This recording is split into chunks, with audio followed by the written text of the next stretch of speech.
Yung tatag lang yung passport niya hindi ko alam. Basta, pagdating kami sa Sempena may biyahe kami sa isang lugar. Bago Ilang yon. days kaming Bago yon, Miss Sheila. Bago yung pagkatapos ng hindi, Siemben na. wala. Bago ng Siemben na, kung ayaw mo talagang sabihin na dumaan kayo sa Kuala Lumpur, Wala po. dumaan ba kayo sa Bali, Indonesia, bago itong Siemben na? Bago Yun na itong hindi ko Sabah? po alam. Basta yun na ang yung biyahe ko. Hindi mo rin alam kung dumaan kayo ng Bali, Indonesia. Wala, hindi kami Wala. natulog. O, ganito. Kasi panay kwentong barko ang pinag-uusapan natin. Sumakay ba kayo ng eroplano? Hindi po. Ever? Sa buong biyahe ninyo? Hindi po. Mula Pilipinas hanggang Malaysia, hanggang Wala Singapore, po. hanggang Singapore Indonesia. Singapore ang mayroong eroplano. Malaysia to Singapore. Malaysia to Singapore. O, buti na lang inamin mo na nag-eroplano kayo mula Malaysia, Singapore. Dahil imposible talagang hindi kayo sumakay ng eroplano. Opo. Kasi ang stamp ng passport mo, entry stamp to Kuala Lumpur via Kuala Lumpur International Airport. Naalala mo bang dumaan kayo sa isang Malaysian airport bago Meron. sa Sabah? Meron. Malaysian airport. Bago sa Bago Siemben na. wala po eh. Wala rin. Oo. Oh, pero itong verified information namin mula sa isang official na grupo sa Malaysia na yung tatak na entry stamp sa Kuala Lumpur galing sa Denpasar, Bali. Naalala mo, dumaan kayo sa airport sa Bali papuntang Kuala Lumpur International Airport? Wala po. Hindi rin. Ako, Miss Sheila, yung sa situational awareness nyo, dapat talasan ninyo para makapagsabi kayo ng kompleto at totoo sa amin. Okay, Kasi po, ano? Siyempre na to basta isang Malaysia, hindi ko alam kung yung Sabah na sabi nyo o ano. Yung siyempre na mismo ay Sabah. Sabah? Di, pagdating yan sa Sabah na yan, may sakay kami aeroplano pupunta sa Malaysia, yung Kalumpo na sabi nyo. Yun ba yun? Kuala Lumpur. Yung palang Metro Manila sa Pilipinas. Baliktad. Ang Tapos, alam nung makatapos. credible sources namin, nag-Kuala Lumpur muna kayo bago itong Siempen na o Sabah. Hindi po. Okay. So from Kuala Lumpur, paano kayo pumuntang Singapore? Aeroplano po. Aeroplano yon. So nag-airplane kayo ulit. In total, sa biyahe nyo mula Pilipinas hanggang nung nahuli kayo ni Cassandra Leong sa Indonesia, ilang beses kayo sumakay ng eroplano? Sabah to dalawa? Dalawa. Sabah hanggang Singapore? Hindi. Or Malaysia hanggang Singapore? Sabah, Malaysia at Singapore dalawa beses po. So Sabah papunta sa ibang lugar sa Malaysia, tapos? Tapos Singapore. Tapos Malaysia to Singapore? Dalawa beses po. 2 beses nag-eroplano. Kasama niyo pa ba si Alice papuntang Singapore mula sa Kuala Lumpur? Opo. Kasama niyo pa. So, eto pa isang gumugulo sa isip ko, Miss Sheila ha. Ayon sa mga contacts namin sa Malaysia, kayo at si Wesley ay umalis sa Kuala Lumpur noong July 21, 2024. Bali malinaw na July 18 to July 21, nandun kayo sa Malaysia. Legally, gamit itong Philippine passport nyo. Pero si Alice ay dumating sa Kuala Lumpur, or at least dumating yung passport ni Alice sa Kuala Lumpur, pero wala siyang exit record. Di tulad nyo, alam namin kung paano umalis ng Malaysia papuntang Singapore. So, alam din namin na si Alice ginamit ang Philippine passport niya sa Batam, Indonesia, kung saan kayo nahuli ni Cassandra. Alam din namin na hindi nire-renew ni Alice o ni Go Huaping yung kanyang Chinese passport. So ang tanong din namin, na hindi ko itatanong sa iyo, pero baka itanong ko rin sa iyo, paanong wala siyang record sa Malaysia? Alam mo ba? Hindi po. Kasi sama naman kami. Next question. Sabi nyo, pabalik kayo sana sa Singapore from Batam.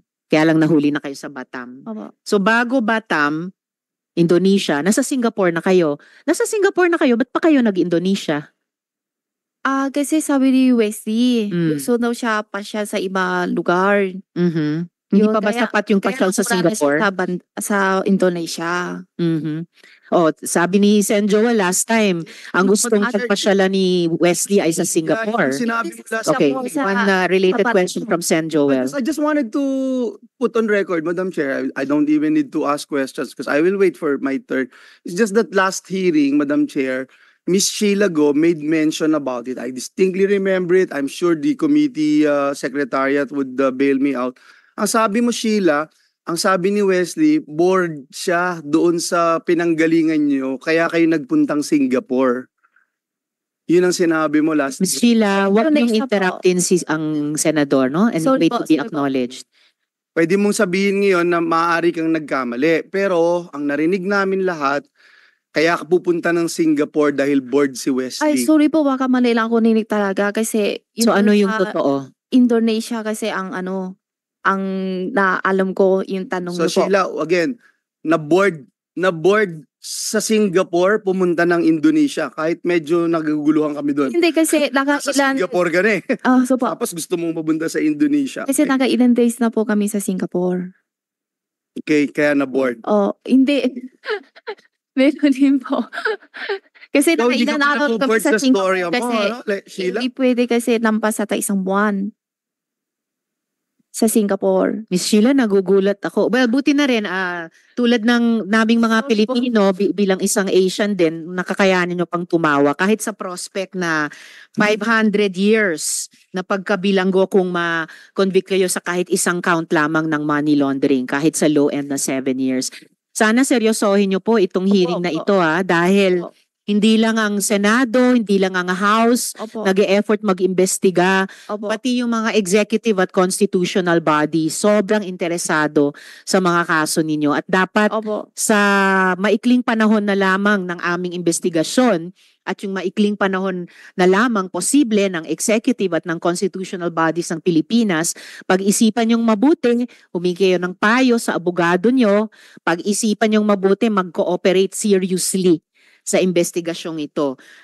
Kung gusto nyong medyo mabawasan yung pasakit, no, na maaring saluhin ninyo dahil sa consequences ng inyong mga iniimbestiga naming ginawa ninyo.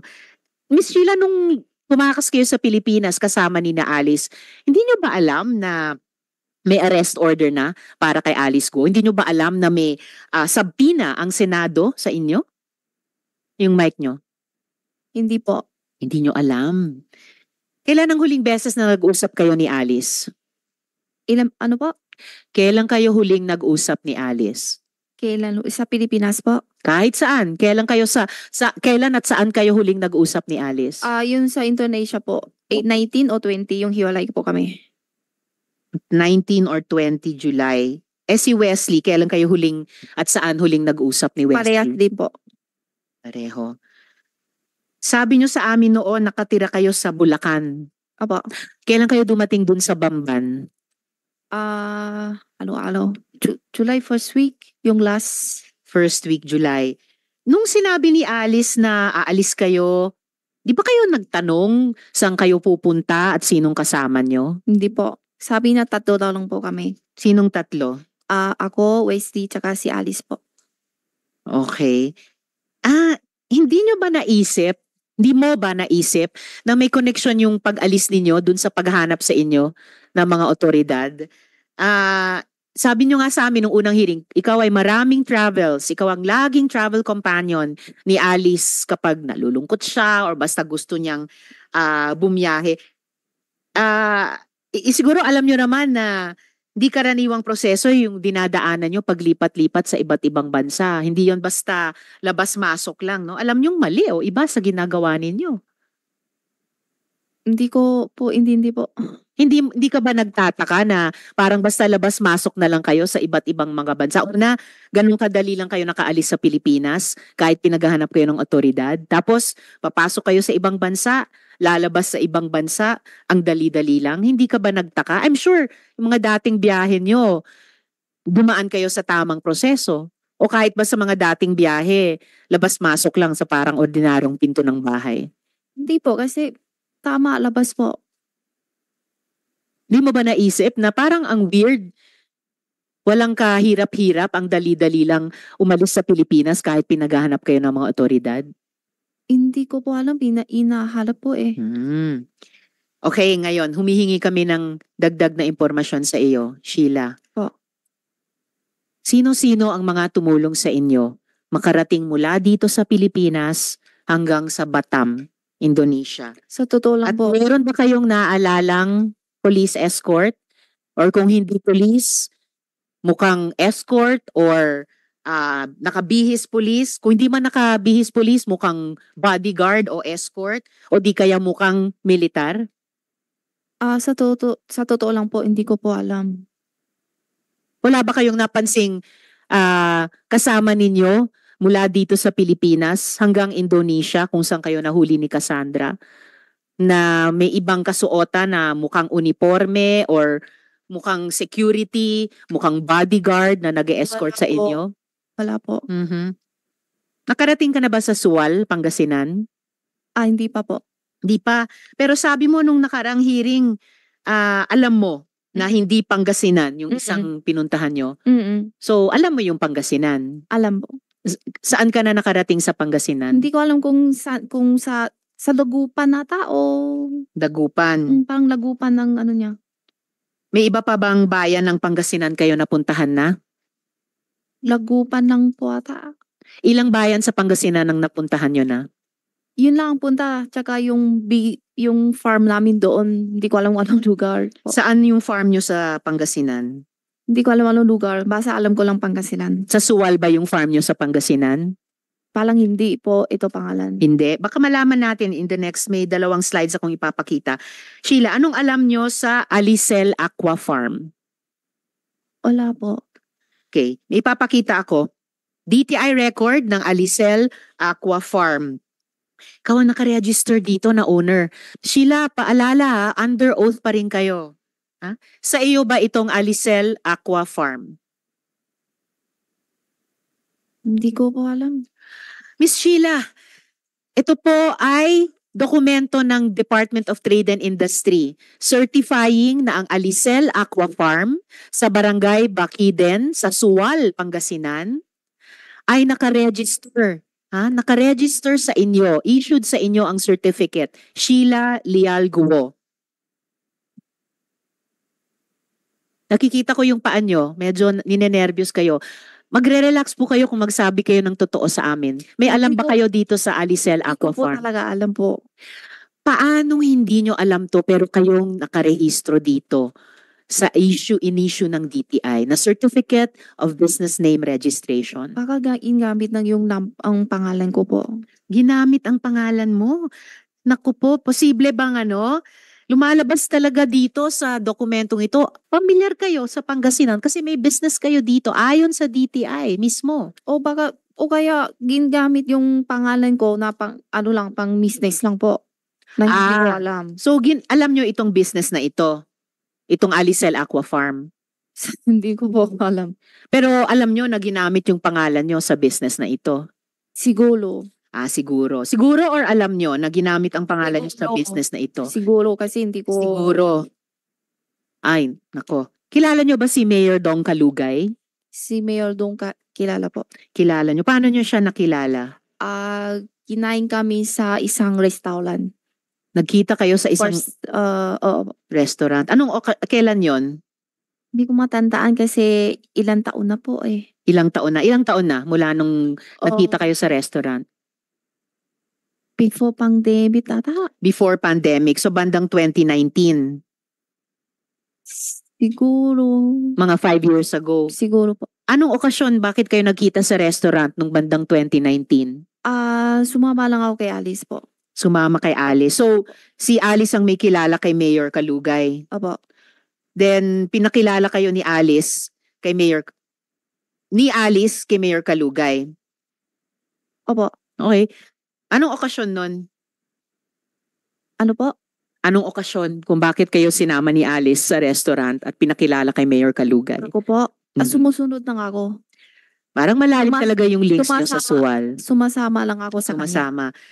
May isa pa akong ipapakitang dokumento. May ganitong ID kayo. Pwede nyo bang ipaliwanag to? Hindi lang DTI Certificate of Business Name na nakarehistro sa inyo.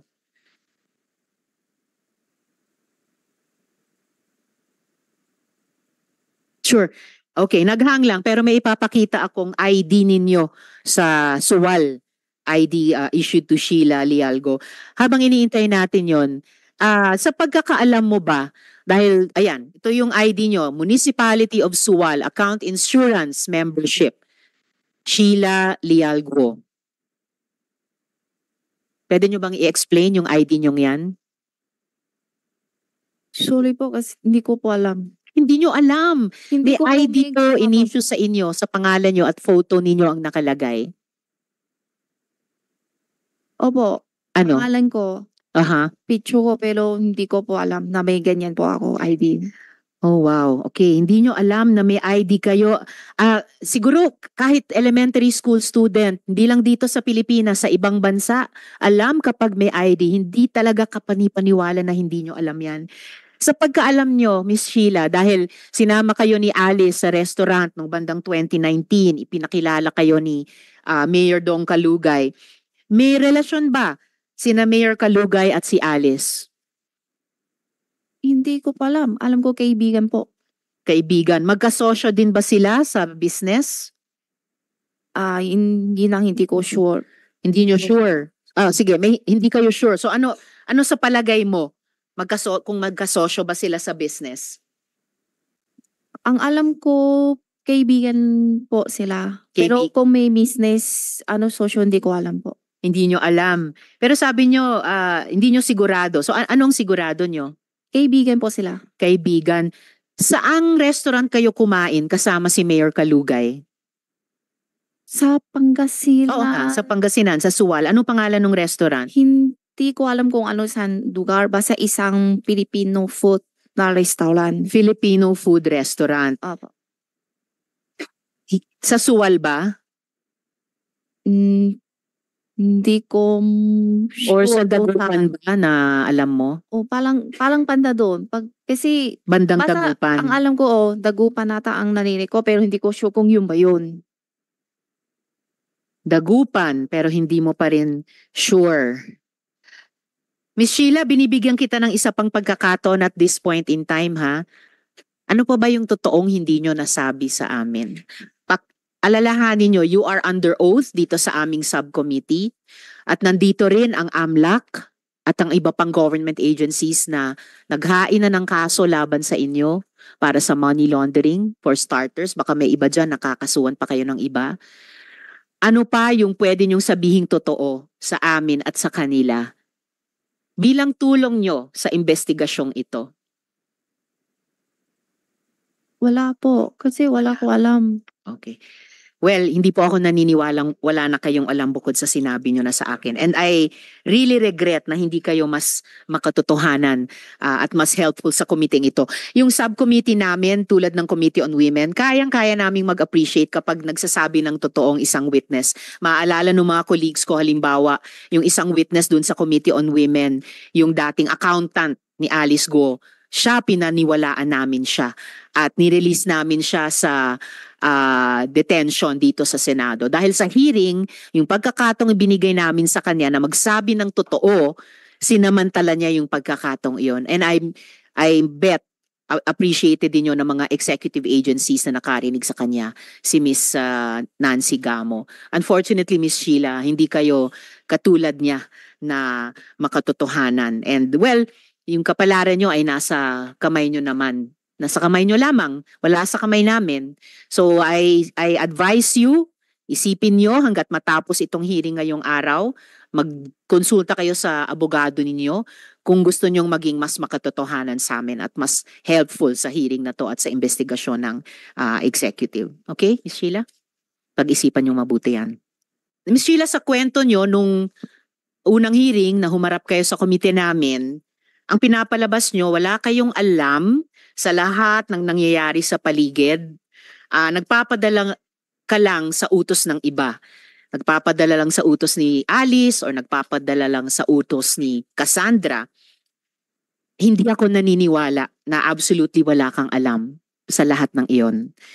Kahit papaano, alam niyong mali yung pagpresenta nyo bilang Pilipino na pinanganak dito, kahit papano alam nyo na mali ang ginagawa ni Alice, mali ang pagtakas nyo palabas ng bansa. And hindi po pwede yung hindi ko alam, Your Honor. Bumenta na po yan eh. Wala na po yan talaga. Sabi nyo, dumaan kayo sa dagat, papuntang Sabah. Pero marami actually nagdududa dyan kasi masyado daw magalaw yung dagat ngayong panahon ng habagat. Masyadong malakas yung alon sa dagat mula rito hanggang Sabah kung totoo na dun kayo unang pumunta at may duda ako dyan. At ngayon, naaresto na nga si Alice and sa totoo lang Miss Sheila, pwede kanyang ilaglag. So isipin nyo rin po yun. Handa ka na bang magsabi ng totoo sa amin, Miss Sheila?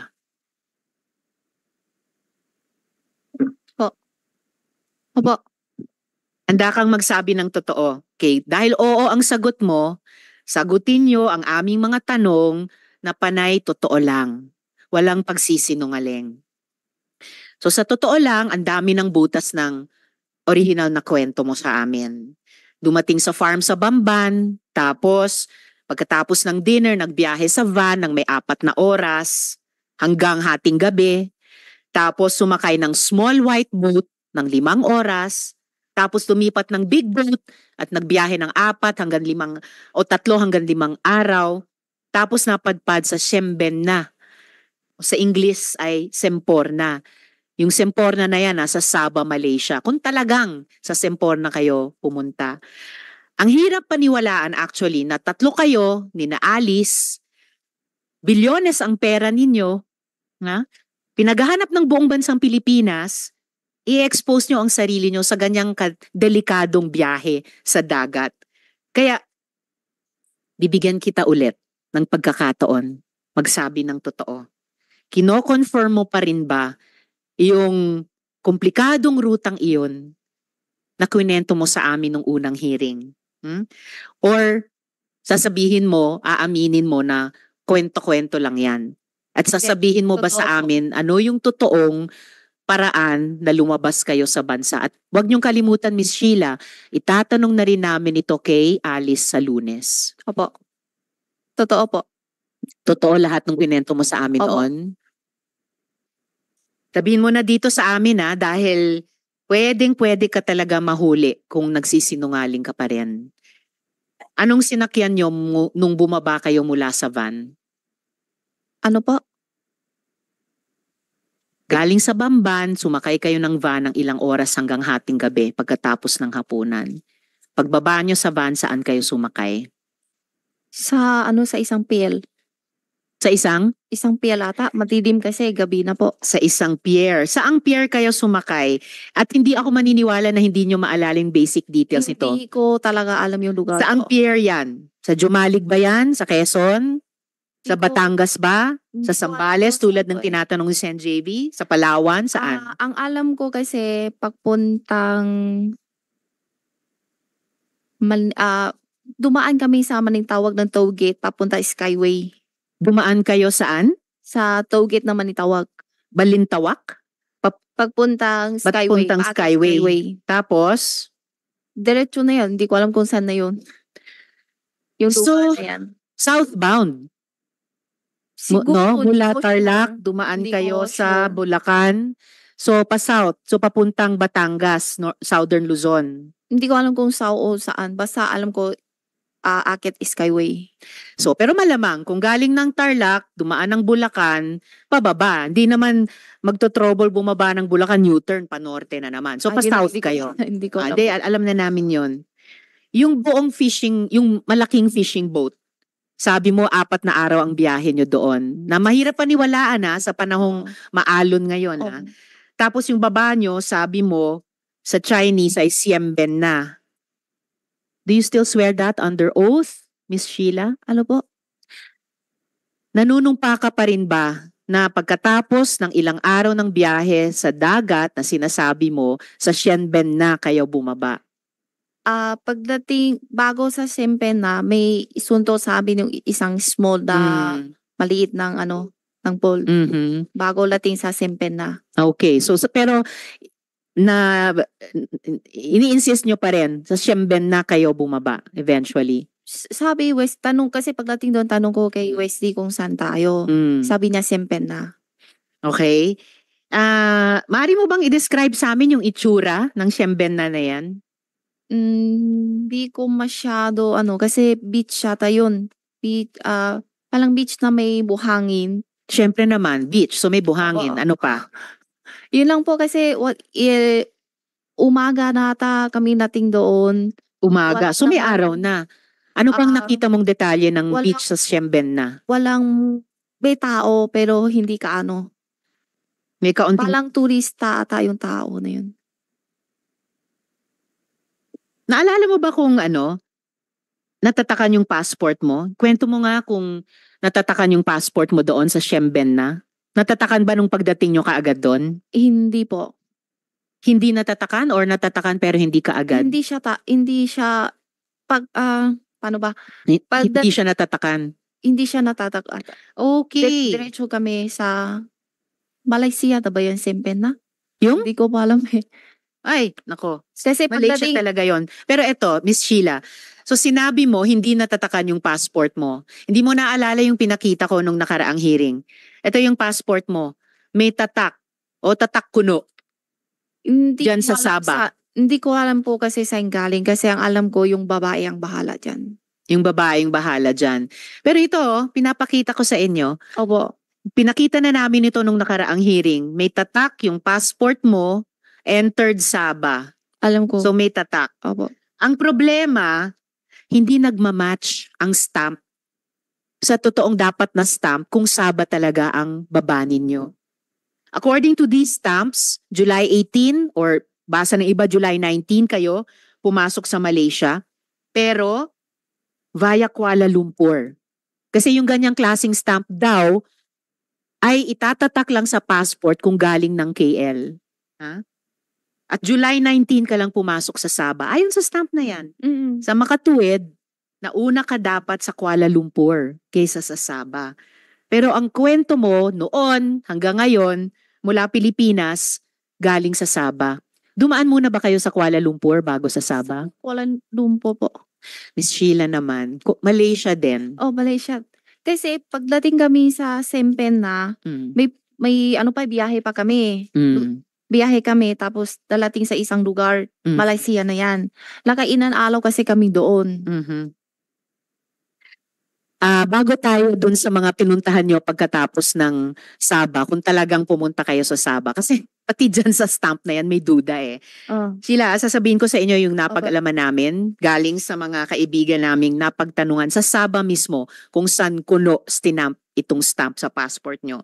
Sila ay galing sa Democratic Action Party, sister party ng Akbayan Party sa Malaysia at wala silang dahilan magsinungaling tulad ng duda namin sa sinasabi mo. Ayon sa kanila, wala kayong legal entry sa Sabah. Pati yung stamp sa passport na nag-i-indicate na dumating kayo sa Sabah, fake daw yung stamp na yan. Kinumpara nila sa totoong stamp na dapat tinatatak sa Sabah. Pero ang nakukumpirma nila, ito credible information na ng aming komite, subcommittee, tumating kayo sa Kuala Lumpur noong July 18. Kaya ang gusto kong malaman, paano kayo nakapasok, Sheila, sa Siemben na, kung totoo ito, at paano naman kayo dumating sa Kuala Lumpur? Mga tanong naman po. Madam Chair, Yes, and Joel, follow-up one lang related dun question. Isa lang po, Madam Chair. Una, Madam Chair, gusto kong sabihin that I totally agree with you na yung aking human discernment na makita kung ang isang tao ay nagsisinungaling o hindi, kung ang isang tao ay may tinatagong impormasyon, klarong-klaro, Sheila, klarong-klaro na may tinatago ka. Gusto lang namin paalala sa'yo, yung 87 counts, isang kaso mo pa lang yon. Napakadami pa na susunod. Gusto ka naming tulungan kung magsasabi ka ng totoo. Gusto ka naming tulungan. Sana nakikita mo ko ngayon, as I look at you eye to eye, gusto ka naming tulungan kung magsasabi ka ng totoo. hindi ka sa amin nagsasabi ng totoo. Bakit? Babanggitin ko sa iyo isa-isa ha. Mula noong nakaraang hearing, sinasabi mo wala ka laging alam. Di ko alam yan, di ko alam yan, di ko alam yan.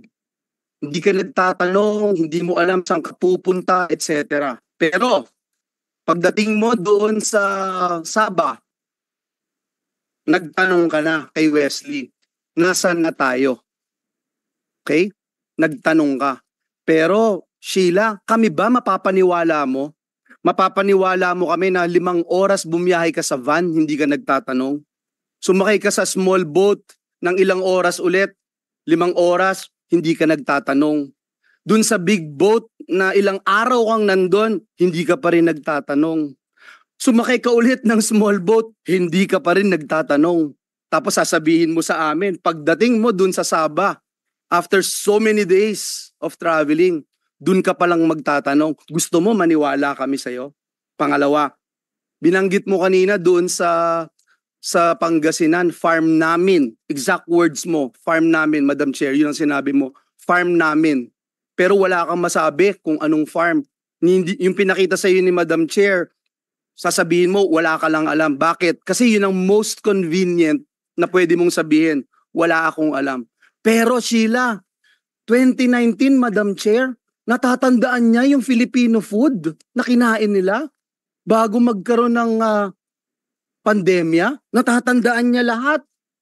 Sheila, may amnesia ka ba? Madam Chair, hindi ako naniniwala, Sheila, hindi mo kami po pwedeng bulahin na sasabihin mo wala ka talagang alam lahat. At lagi mo sasabihin si Alice ang nagdidesisyon sa'yo. Uulitin ko yung sinabi ni Madam Chair na kung pinapayagan mong gamitin ang iyong pangalan, kung sasabihin mo hindi mo alam pero involved ka sa mga criminal activities, madidiing kang husto. Ngayon, nasasabi mo, kilala mo si Mayor Kalugay. Pero noong last time na sinabi namin, meron ka bang kakilala mga politiko na tingin mo pwedeng tumulong sa inyo? Wala ang sagot mo, hindi mo alam. Pero ngayon may binanggit kang mayor. So isa lang ang itatanong ko, Sheila. Isa lang. Sino pa yung mga tumulong sa iyo na nasa gobyerno? Ito man ay staff ng isang ahensya ng pamahalaan, politiko man ito, mayor ba to, congressman o kung saan man, sino man, sabihin mo sa amin dahil hindi kami naniniwala sa istorya na binebenta mo sa amin, hindi namin bibilhin yung mga sinasabi mo at lalo kang madidiin at sisiguraduhin ko sa'yo, Sheila, pag hindi ka nagsabi ng katotohanan, sisiguraduhin namin sa'yo ng buong Senado na mapaparusahan kang husto. Mapaparusahan kang husto. So muli, tatanungin namin, sino yung kakilala mo? Kung hindi mo man kakilala, alam mong may tumutulong, alam mo na merong umaalalay sa inyo ni Alice para makalabas ng bansang Pilipinas. Sheila. Hindi ko po talaga alam. Ang lang kasi ang kakilala ko lang yung kaibigan po ni Alice na yung sabi niyo na maging police o kaya palang puliti, yun lang po si Mayor Dong. So, sa mayor, Yun lang po. Mayor Dong Kalugay. O yun lang po ata. Sa police, sino ang mga kaibigan ni Mayor Alice? Hindi ko po alam. Mhm. Madam Correct. Chair, I'm Yes, and Joel. just so disappointed, Madam Chair, na ayaw pa rin magsabi ng katotohanan ni Miss Alice, bagamat Sheila. Miss Sheila, bagamat hindi ko alam, Sheila, kung mahal mo pa yung sarili mo, magtira ka ng pagmamahal sa sarili mo, you owe it to yourself na magsabi ng katotohanan. Hindi ka makakalabas ng Pilipinas ng ganun lang. Kahit nakapatid mo pa si Alice Go. Hindi ka makakalabas ng ganun lang, hindi ka wala sa mga otoridad sa Pilipinas ng ganun lang. Nasasabihin mong wala kang alam o walang tumutulong sa iyo. Hindi paniniwalaan yun, Alice. Salamat, Sen Joel. Salamat. So Miss Sheila, isipin mo lahat ng sinasabi namin sa inyo habang tumatakbo pa itong hearing na ito. At magkonsulta ka sa abogado mo. Dahil yung sinabi ng AMLAC na posibleng i-sentensya sa inyo ay mula 609 years hanggang 1,218 years. Lampas-lampas sa lifetime ng isang tao. So isipin yung mabuti kung worth it na patuloy na hindi magsabi ng totoo. Speaking of Mayor Dong Kalugay, Comsec, hindi ko na itanong kanina, inimbita rin namin sila, si Mayor Kalugay. Ano pong status ng pag-imbita sa kanila? For the record. Madam Chairman, the invitation was sent and was duly acknowledged, except that for today, Mr. Mayor Kalugay is suffering from dengue and he has sent the corresponding excuse letter and medical certificate. Thank you, Madam Chair. Alright, salamat Comsec. So katulad nung kay Cassandra Leong, iimbitahin pa rin natin si Mayor Kalugay sa susunod na pagdinig ng subcommittee.